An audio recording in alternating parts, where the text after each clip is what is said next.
Clayton King continues in his conversation with us with his brand new book, Stronger. We'll tell you how you can get your copy in just a moment. Last time we were together, we talked about brokenness. There's something very humbling about being broken and other people witnessing our brokenness and what's happening to us and talking about us or making comments about us or all those kinds of things that life brings.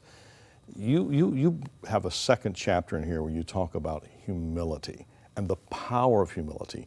Brokenness for you brought about humility. Brokenness taught you lessons. Talk to us about humility and what role that plays to make you stronger. In my situation, humility for me was this realization that I wasn't in control of anything. I'm a leader. I have a big personality. The way that God wired me and gifted me is that when I walk into a room, I usually affect the temperature of the room, the emotion of the room, the feeling of the room.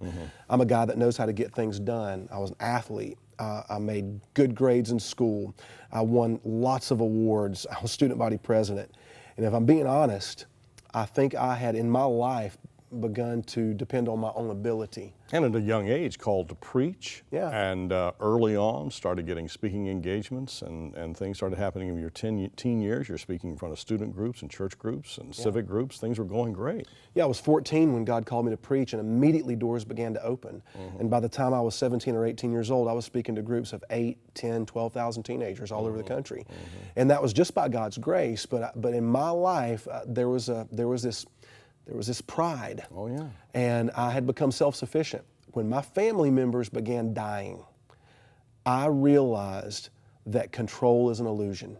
I realized that there is literally nothing in this life I can control ultimately. So for me, the process of humility began when I gave up the illusion of control. And I really resonated with what C.S. Lewis wrote when he tried to define humility. He said, humility is not thinking less of yourself, it's thinking of yourself less often. And so when I went through this season of losing my family, going to hospitals, open heart surgeries, carrying my father to dialysis, preaching the funerals of all of these family members, I literally didn't have the mental capacity to think about myself because I was so consumed with helping the people that were grieving. There's a point in your book I identify with you. My father passed away in March. And so been sick for a couple of years, and I had taken the role here, and so was away from him more than before. But I remember going home and him getting sicker and sicker before we put him into hospice care. And I remember putting him in the shower and bathing him. Yeah. And I remember the story talking about, and I can identify with it, that the day before maybe you were speaking to millions of people on television or hundreds of thousands or thousands or hundreds of people live.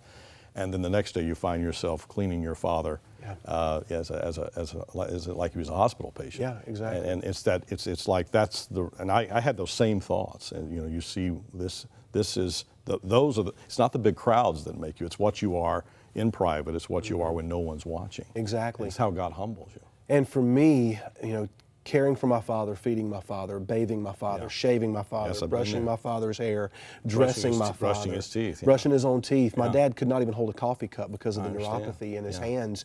And so there was a moment where, because of his physical condition, he lost the ability to control his own bodily functions. Yes. And I was bathing him one day, and there I was in the shower with my dad, having to clean up his own filth.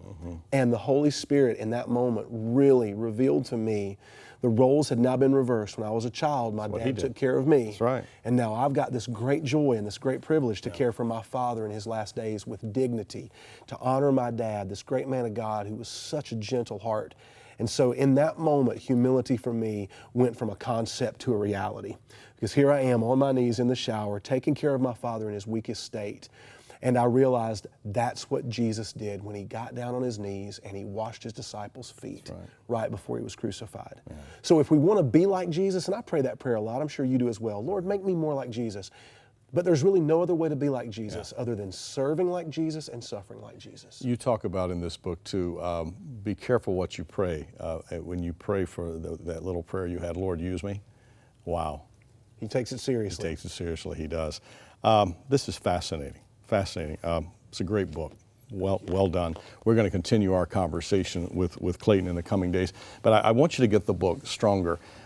Wherever you are in your journey right now, there may be a sick parent, there may be a personal illness you're facing, maybe it's a job loss, maybe right now the marriage is hell and you're not sure what you're supposed to do. You might be right now facing the most devastating of news. You may be watching us in a hotel room, maybe online or on a tablet or a smartphone in a coffee shop. I don't know where you're watching the program today, but you need to understand how God can make you stronger. This is a book you must get.